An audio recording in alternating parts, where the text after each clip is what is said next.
సంక్షేమ కార్యక్రమాలు అభివృద్ధి పనులను ప్రజల్లోకి తీసుకువెళ్లేలా కార్యాచరణ సిద్ధం చేసుకోవాలని సీఎం చంద్రబాబు పిలుపునిచ్చారు. గత వైసీపీ హయాంలో ఏపీని నాశనం చేసిన తీరు, అభివృద్ధి నుంచి విధ్వంసం వైపు తీసుకువెళ్లిన విధానాలను ప్రజలకు వివరించాలని దిశానిర్దేశం చేశారు.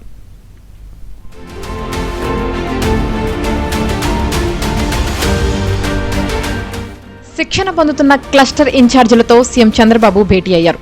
టీడీపీ కేంద్ర కార్యాలయానికి వచ్చిన ఆయన కాఫీ కబుర్లు సమావేశంలో పాల్గొన్నారు.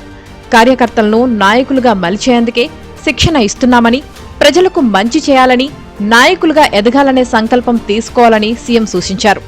డీఎస్సీ నిర్వహణపై చేస్తున్న దుష్ప్రచారాన్ని బలంగా తిప్పికొట్టడంతో వైసీపీ కంగుతిందని, వారు చేసే అసత్య ప్రచారాలను ఇదే విధంగా తిప్పికొట్టాలని చంద్రబాబు పిలుపునిచ్చారు. పార్టీ లైన్ ప్రకారం ప్రతి ఒక్కరూ పనిచేయాల్సిందేనని సీఎం తేల్చి చెప్పారు.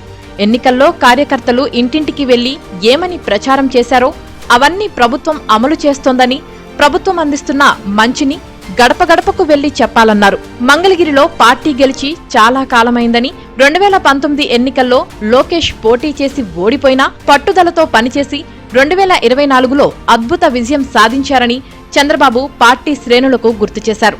యుద్ధాన్ని గెలిపించే బాధ్యత తనదని, తనతో పాటు అలుపెరగకుండా యుద్ధం చేసే బాధ్యత మీదంటూ సీఎం చెప్పారు.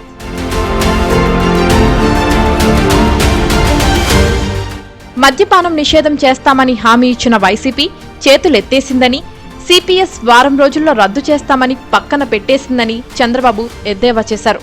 జాబ్ క్యాలెండర్ అమలు చేస్తామంటూ మాట తప్పిందని, ఇంతటితో ఆగకుండా వ్యవస్థలను సైతం విధ్వంసం చేసిందని సీఎం అన్నారు.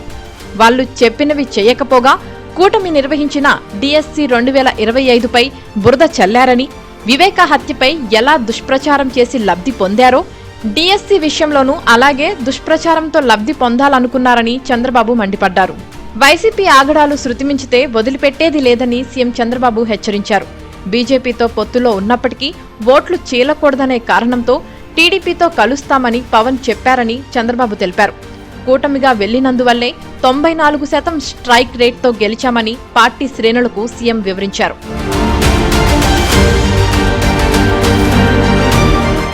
పార్టీ అగ్రనేతల మొదలు కార్యకర్తల వరకు ప్రతి ఒక్కరూ బ్రాడ్ మైండ్తో ఆలోచించాలని, చేసే మంచిని, అభివృద్ధిని, సంక్షేమాన్ని ప్రజలకు చేరవేసే బాధ్యత ప్రతి కార్యకర్త నుంచి మంత్రి వరకు ఉందని సీఎం చంద్రబాబు దిశానిర్దేశం చేశారు.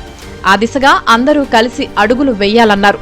నియోజకవర్గ, జిల్లా స్థాయిలో కూడా సమావేశాలు ఏర్పాటు చేసి కార్యకర్తలు, స్థానిక నేతలు ప్రచార కార్యక్రమాలు నిర్వహించేలా సంసిద్ధం చేయాలని చంద్రబాబు పిలుపునిచ్చారు.